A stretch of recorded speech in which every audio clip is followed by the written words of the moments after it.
በጣም ነው ግራ የገባኝ። የያዝኩት ነገር ሁሉ ነው ባዶ የሚሆንብኝ።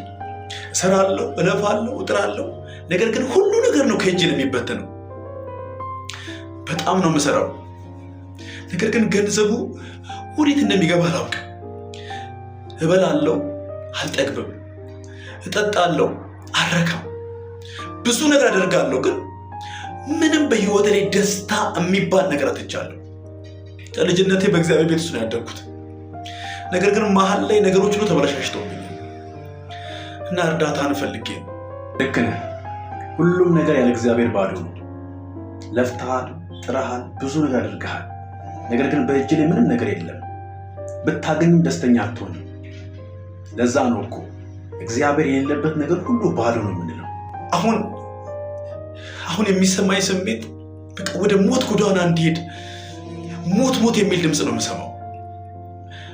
እና ፕሊስ እንድትመክረኝ ነው የመጣሁት። መጽሐፍ ቅዱስም በግልጽ የሚናገረው አሁንም ከእርሱ ጋር ተስማማ፣ ሰላምም ይኖርሃል።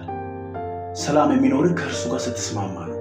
የበላኸው ነገር የሰራኸው ነገር ፍሬያማ የሚሆነው ከፈጣሪ ከእግዚአብሔር ጋር ስትስማማ ነው። በዛም በጎነትን ታገኛለህ። እረፉ እኔም አምላክ እንደሆንኩ እወቁ ነው የሚለው። ስለዚህ ለህይወት እረፍትን የሚሰጣት እግዚአብሔር ብቻ ነው። ምክንያቱም ይህች እስትንፋሳችን፣ ይህች ነፍሳችን ከእግዚአብሔር የተካፈልናት ናት። እርሱ ነው ሊሞላት የሚችለው። እርሱ ነው ፍላጎቷን ሊያረካ የሚችለው። ገንዘብ የነፍስን ፍላጎት አይሞላም። ልትለብስ ትችላለህ፣ ዝና ሊኖር ይችላል፣ ልትማር ትችላለህ። ጥሩ ናቸው እነዚህ ነገሮች ሁሉ በጣም ጥሩ ናቸው። የነፍስን ክፍተትን ሊሞላ የሚችለው ግን ራሱ መገኛዋ የሆነው እግዚአብሔር ነው። ለዚህ ነው ነፍስ ሁል ጊዜ ራብተኛ የምትሆነው። ለምን? አምላኳን ስላላገኘ። ሁል ቀን የምትራበው ነፍስ ከፈጣሪዋ ጋር ራይት ከሆነው ከሰሪዋ ጋር ስላልተገናኘች። ስለዚህ ከሰሪዋ ጋር ስትገናኝ ነፍስ እሱ ረፍት ይሰጣታል፣ ሙላት ይሆናታል።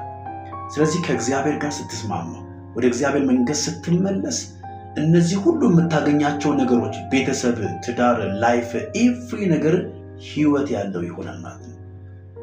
ደስ ብሎኛ ስለመጣ እግዚአብሔር አምላክ በኢየሱስ መንገድን ያስተካክላል። እሺ፣ በጣም ነው የማመሰግነው። አረ ወስኛለሁ፣ የእውነቴን ነው። በጣም ልክ ነው። ወደ እግዚአብሔር ነው መመለስ ያለብኝ። ከእሱ ጋር ነው መስማማት ያለብኝ። ወደ ልጅነቴ አምላክ ነው መመለስ ያለብኝ። እመጣለሁ። እሺ